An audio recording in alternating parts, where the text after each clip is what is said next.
Welcome to our Exploring Learning Technologies community meeting. If it's the third Friday of the month, it's typically ELT. My name is Anand Kurma. I work over at the College of Medicine. Doug here works over at ASC Tech, Arts and Sciences. There's a number of us who are kind of help keep this community going. We're a group that meets once a month to talk about something interesting and enlightening with technology and education. For our meeting for today, we're going to be talking about all things audio. So we're talking about how you can get the best audio for your multimedia project. I think Doug's going to kick things off with intros, or maybe you're not. And we will probably start, I think, with, we'll look at the video stuff for the first part of the presentation, then switch over to the instructional design stuff for the second half of the meeting. Good? And there's a sign-in sheet if you haven't signed in. Hi, camera.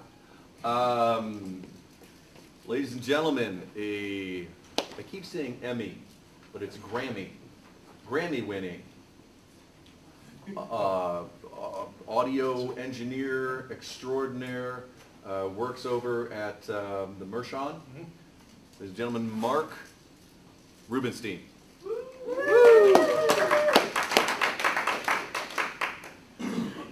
Good morning. So when we talk about how to get better audio for your projects, there are a lot of variables that you can employ to make those changes. But the thing that makes the biggest difference is what kind of microphone you use, how you deploy it, that's the largest variable. And I was sort of brought in to talk about the high end of this, like the microphones I'm going to talk about. It's unlikely that you're going to want to go out and purchase them. But if you're going to work with a professional engineer, so give you some information about what the choices are, why we make these different choices. There's some introductory material that I'm going to try to keep brief and not too boring. But when even if you're going out to purchase a microphone, there's certain pieces of information that you're going to get about it that may not be all that meaningful to you right now. And I'm going to try to make them slightly more meaningful. So the first thing I wanted to say is that like a microphone, what it is, it's a very simple device to convert energy from one form to another. So like anything that is vibrating, it vibrates in the range of sounds that we can hear, makes a sound, creates acoustic energy, which acoustic energy is great. You wouldn't be able to hear me without it. But there's nothing else we can do with it. It's not really enough energy to do much work. We don't have any way to readily store it. So a microphone converts that acoustic energy to electrical energy so we can do something with it. So, and there's no one perfect way of doing this conversion. Microphones and speakers are both in that family. So when we will convert sound to electricity, we can store it, we can manipulate it, we can do all kinds of things to it. But in order to hear it again, we have to convert it back to acoustical energy because we can't hear electricity. So microphones and speakers both work kind of the same way. But the general rule is that a microphone makes a terrible speaker and a speaker makes a terrible microphone. So, but they actually can be pressed into service. If you apply an audio signal to a microphone, you'll hear something briefly anyway before you blow the thing up. So, there's two big families of electrical characteristics of microphones. There's what we call dynamic microphones. They don't need any external power. Everything that they need to turn sound into electricity is contained in the microphone. The older style of those are called ribbon microphones. The more ubiquitous ones are moving coil microphones. So dynamic is one big electrical family. The other is the condenser microphone. And they require a source of power. They may have a battery in them. They may use what we call phantom power. If they're a tube microphone, they'll have a separate power supply because they require really high voltages. And we talk about those in terms of size, like large diaphragm and small diaphragm condenser microphones. And the other piece of information that you'll want to know about a microphone, or that you'll be given about a microphone if you're going to purchase it, is its directional characteristics or polar patterns.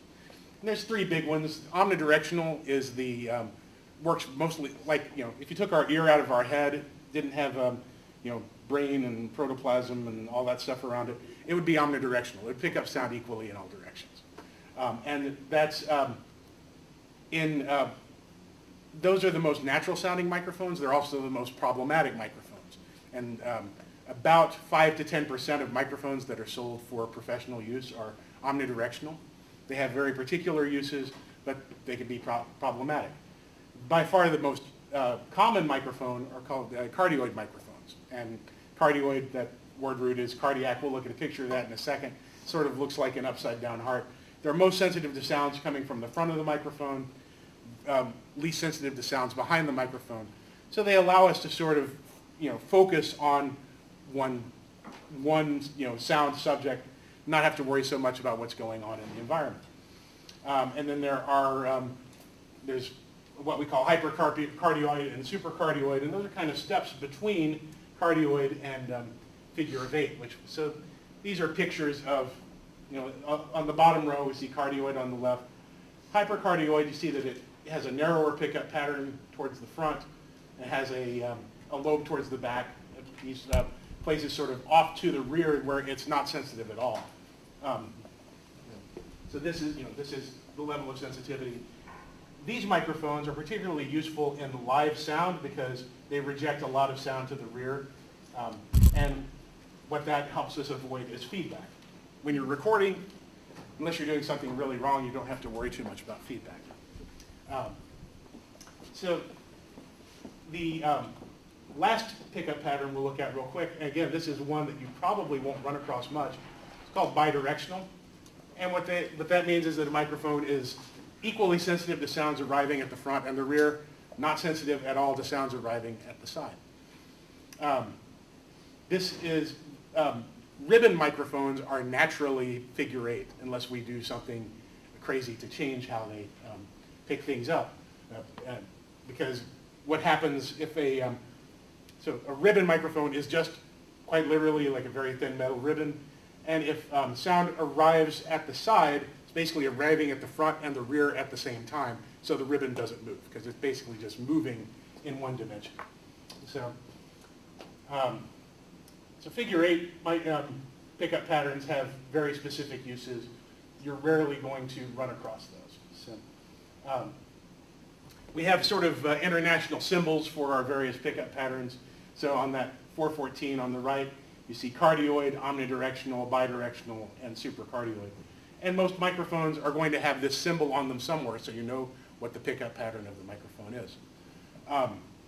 Pro tip, the front of the microphone usually has the brand name on it.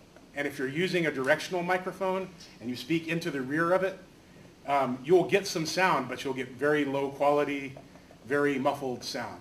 And every now and then I will receive files from people who say, like, I've got this really nice microphone and I'm not sure why my stuff sounds so bad. And I said, well, are you speaking into the front of it? And they said, oh, there's a front. So most manufacturers utilize a few strategies to make sure you know what the front is. Like if you see the rear of these microphones, that is covered in black cloth and the front is silver.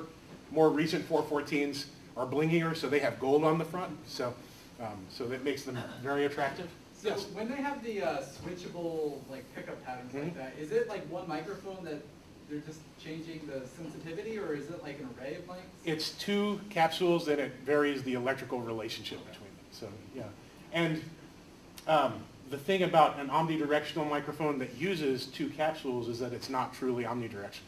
So there are certain stereo arrays that we use omnidirectional microphones for, but we can't use a multi-pattern switched to omni. We have to have one that's a single capsule pure omni. But yeah, that's and there are fancier microphones than this that have like a continuously variable pickup pattern. So you can have things that are like there's an in-between pattern between cardioid and omnidirectional that we call wide cardioid. It's not switchable here, but if you have that, new 414s have it. If you have that continuous one, you can find those in-between patterns. So I'm going to show some microphones that are, some of them are ones that you might run across or that you might actually purchase. Some of them are ones that you, even if you hired a professional studio, they might not have them. The microphone on screen now, the Shure SM57, is the most common microphone in the world. You will, there's not a sound company or a studio anywhere on earth that doesn't have at least a handful of these in their stable of microphones. It's a moving coil dynamic microphone. It means it's very durable. You know, it's very difficult to break an SM57. I have, but I had to work at it. One of the reasons sound companies love them is that they withstand being dropped, being thrown, whatever. People can knock them over, and they keep working. Like you'll see microphones. So the SM58 is like this, but it has a ball on it that's serves as a pop filter. And a musician acquaintance of mine ran over his SM58, and it's quite literally flat, and it still works. Actually, it might sound a little better than it did before. So, the durability is the hallmark of these microphones. One of the problems with dynamic microphones, particularly moving coil microphones, is that they don't have a really good high frequency response, because that moving coil is something that has a fair amount of weight, and it takes a lot of energy to get that moving. High frequencies have the least energy in them, so they are going to get that coil moving the least. So like the top octave of sound usually isn't reproduced very well by moving coil microphones. And that's where we get like qualities like clarity and what we call airiness in sound. So you don't get that from a moving coil dynamic. But the advantage of a microphone like this, doesn't need phantom power, doesn't need a battery. You can buy them all day for $79 new. Which for a microphone is quite cheap. Although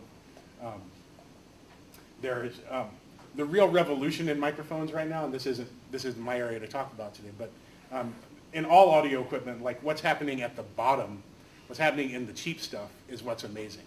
When I can, the things that I can go out for and buy for under $100 are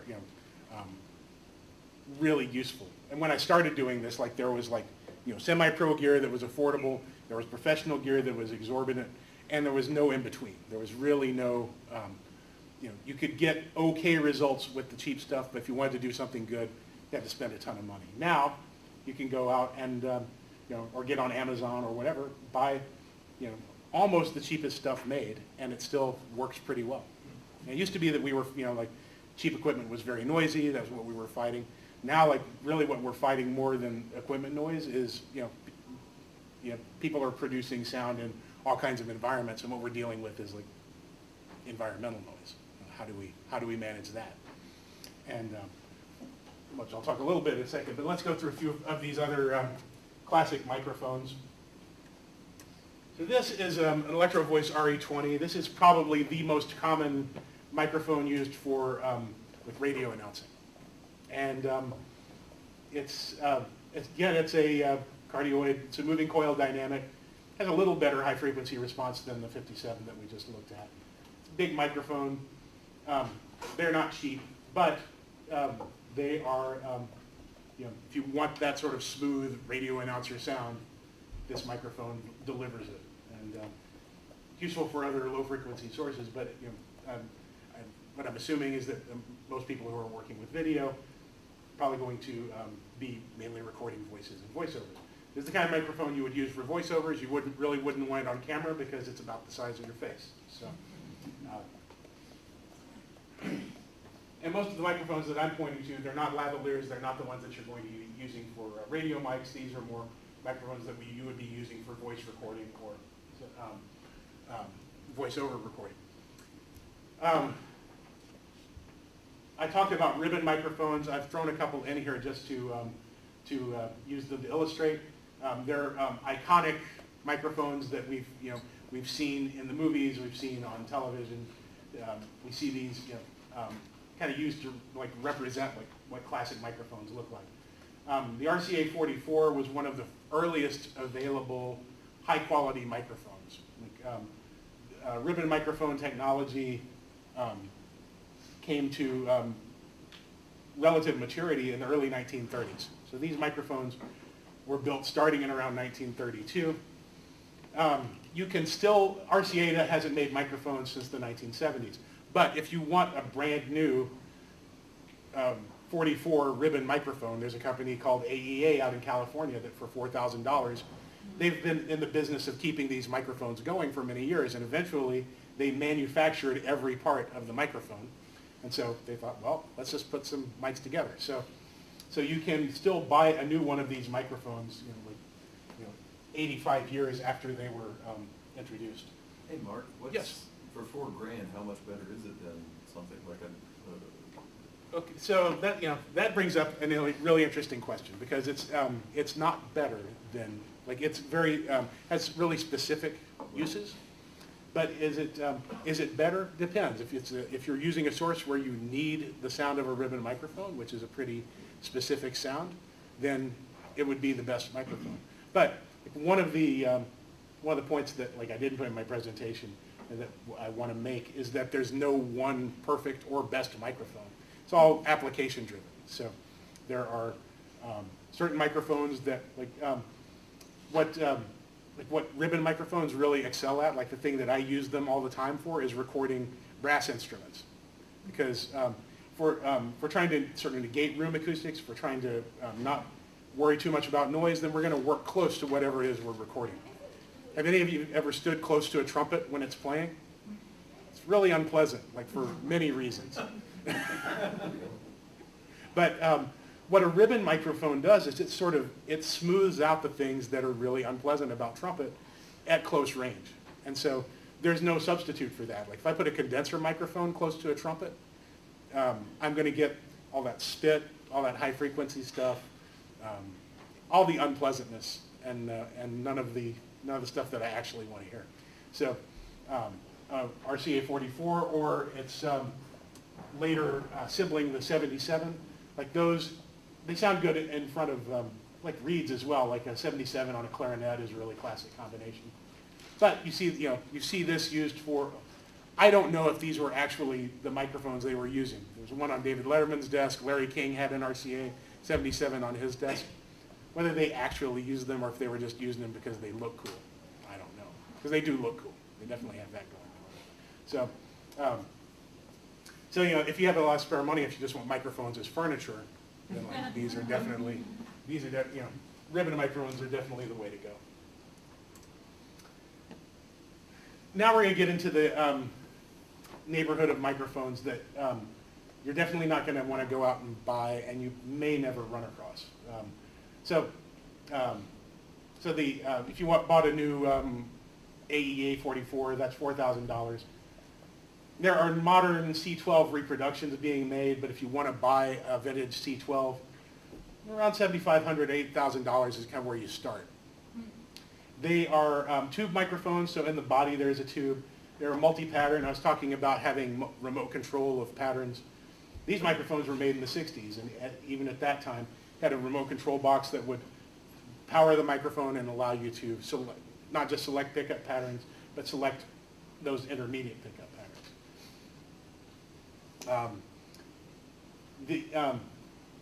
In my experience, what I've found is that C12s are particularly flattering for female voices. They have a really nice extended high frequency response.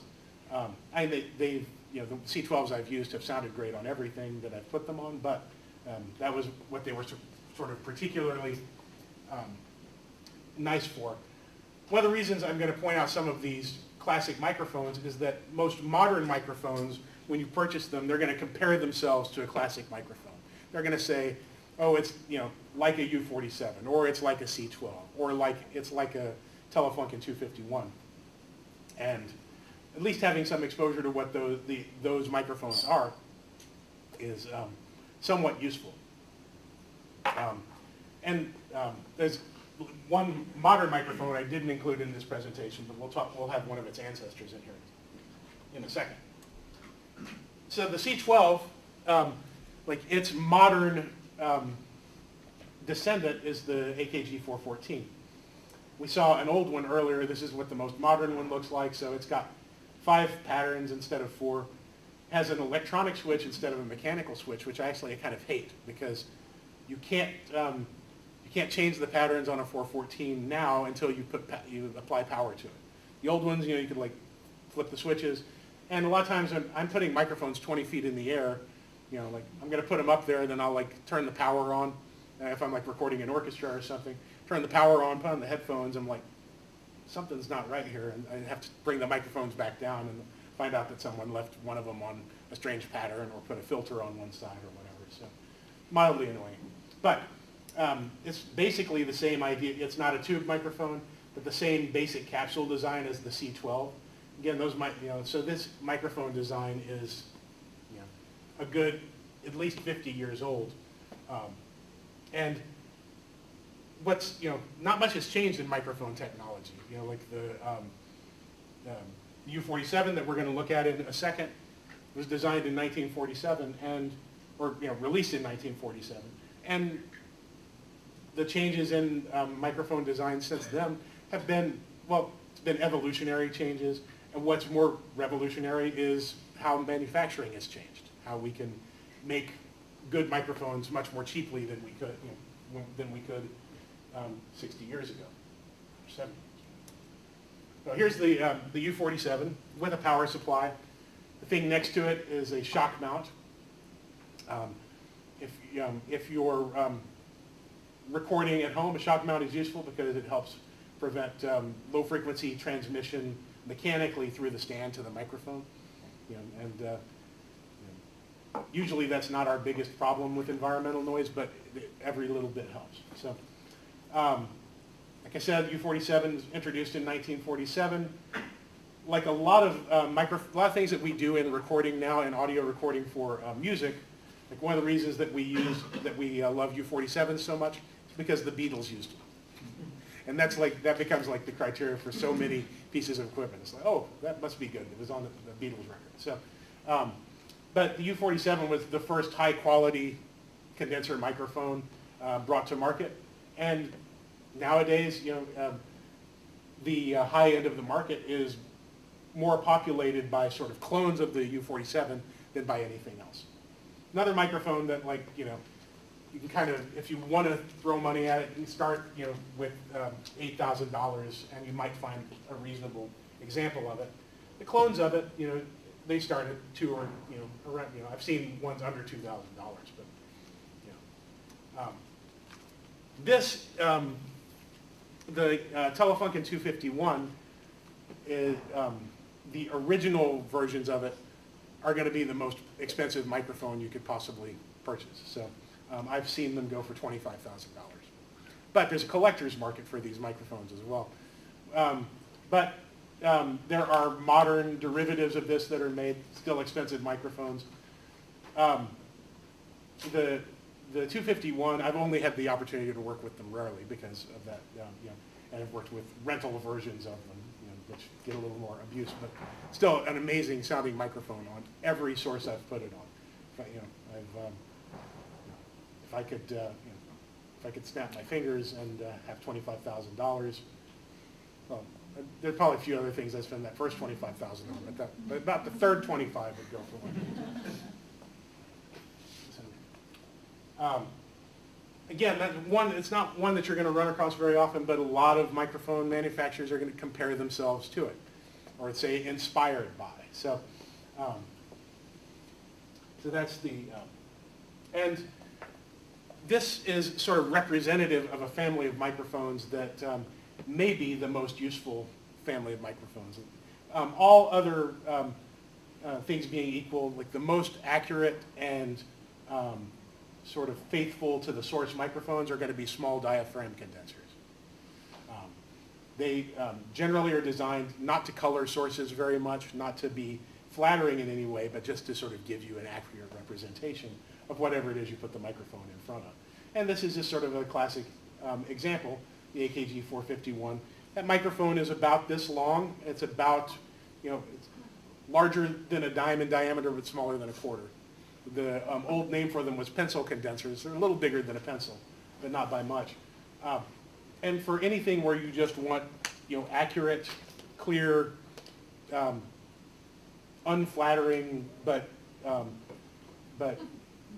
correct reproduction of what you're recording, a small diaphragm condenser is going to be the microphone that you grab. Rarely something that we use for voice, though. It's usually like, they're used for instrumental recording, for pickup of ambience, for pickup of large ensembles, but you almost never see anyone singing or speaking into a small diaphragm condenser. In part because the flattering qualities that we get from other microphones are part of why we choose to use them. Like the U47 that I had a couple of slides ago, there's a characteristic of directional microphones that's called proximity effect. And when you get close to a microphone that's directional, a cardioid microphone, it exaggerates the low frequencies. And that can be really, that sort of voice of God quality that you get from announcers, that's proximity effect. That is the sound of working close to a directional microphone. And and you don't really get that as much from small diaphragm microphones. Some microphones give a little bit of it, some they try to design it out of. 47 is one of the, like they knew it existed, they didn't try to design it out. So you get close to a 47, things get big and boomy, which is one of the reasons that we like microphones like that for announcers, for certain kinds of singers, and that's why we pay good money for it. So that's my introduction to the high end of microphones, and so I'll take a few questions if anyone has any before I turn it over to whoever's next. Yes? If I was going to record a band in a bar with two, With a pair, like a stereo what pair? would you recommend?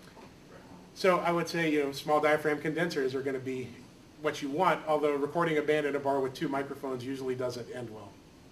Because so you have the instruments on stage, you also have the PA, and so you end up dealing with that interaction.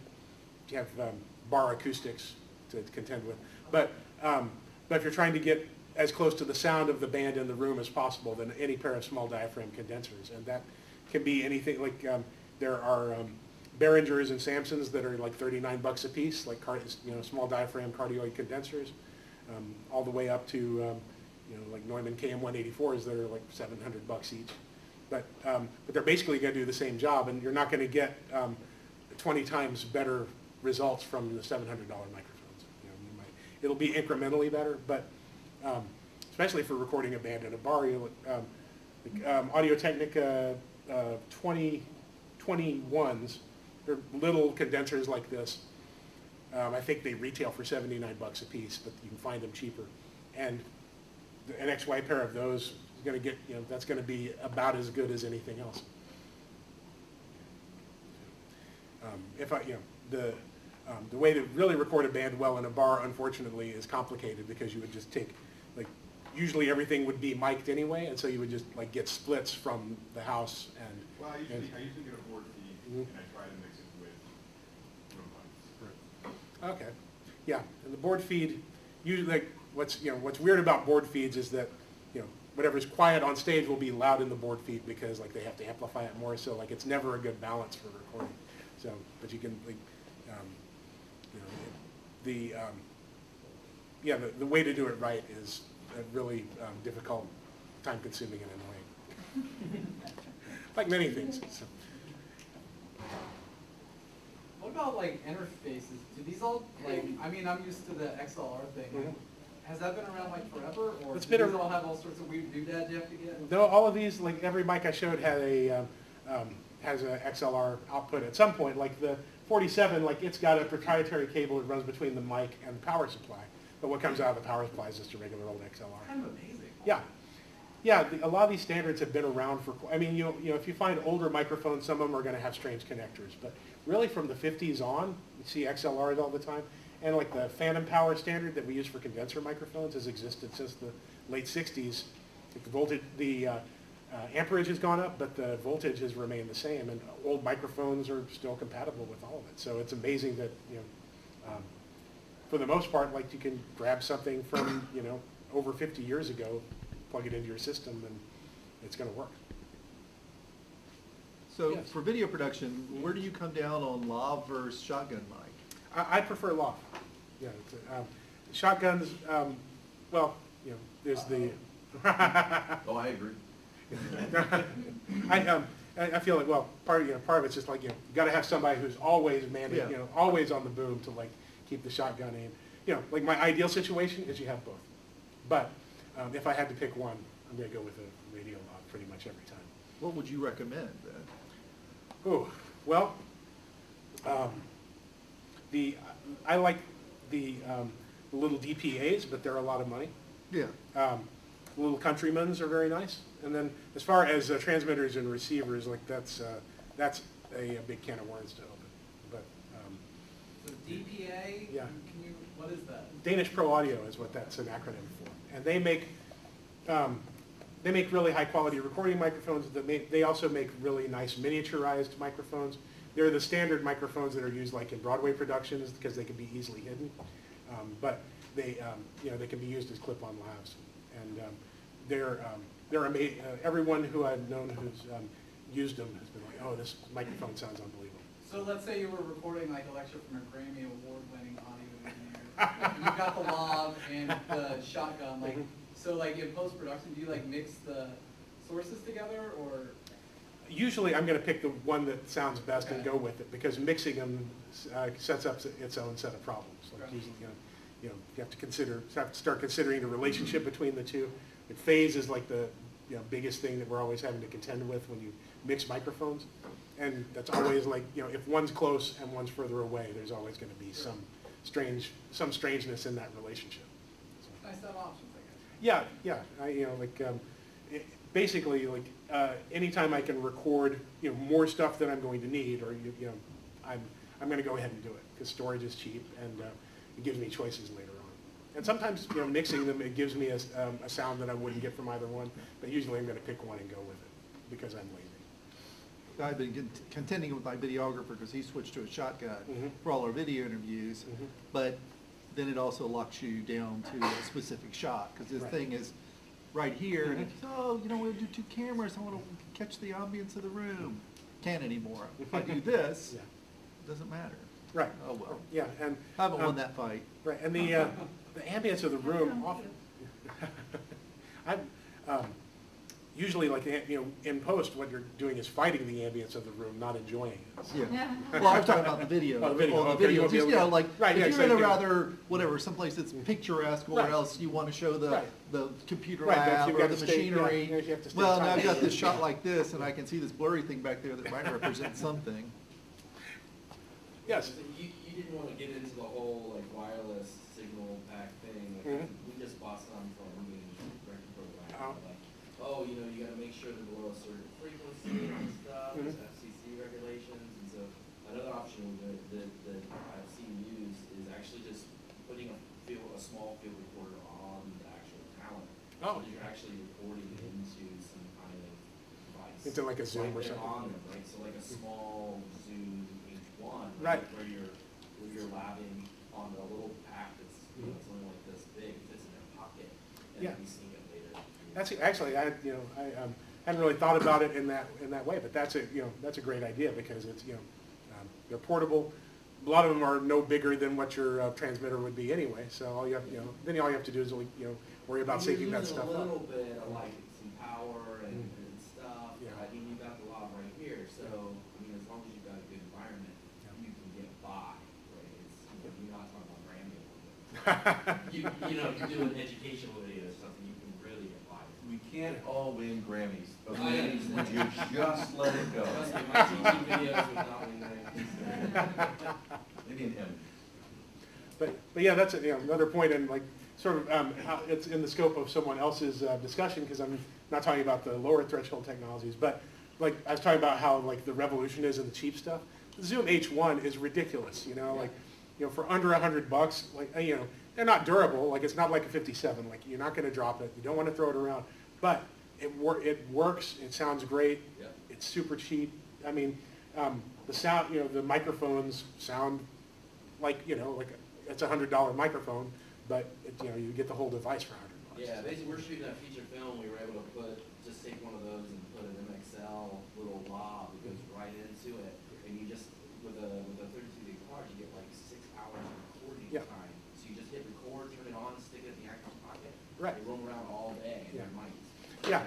Yeah, and, you know, like, you know, those little MXL, like, the cheap lavs, you know, like, it's, you know, just amazing what, you know, what you can go out and buy for next to nothing, you know, like, those mics are, what, 50 or 60 bucks at that? Yeah, so, you know, so for 160 bucks, you've got the lav, you've got the recorder, like, you know, you're set, and you can't even touch a bad wireless setup for 160 bucks.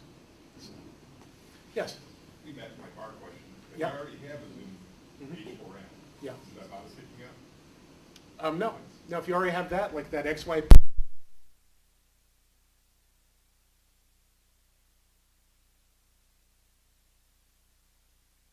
Working with, you know, if I'm playing with a band, like you know, I sometimes bring a Zoom or someone else in the band will bring a Zoom. We'll just kind of set it up in front of the stage and we get great, you know, it's better recordings than we're going to get from a board feed. So,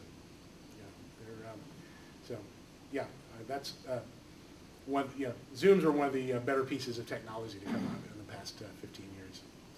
So, yeah, and I'm shocked at how good those things can be. Well, thanks, Mark, for sharing today. Really appreciate you. My pleasure.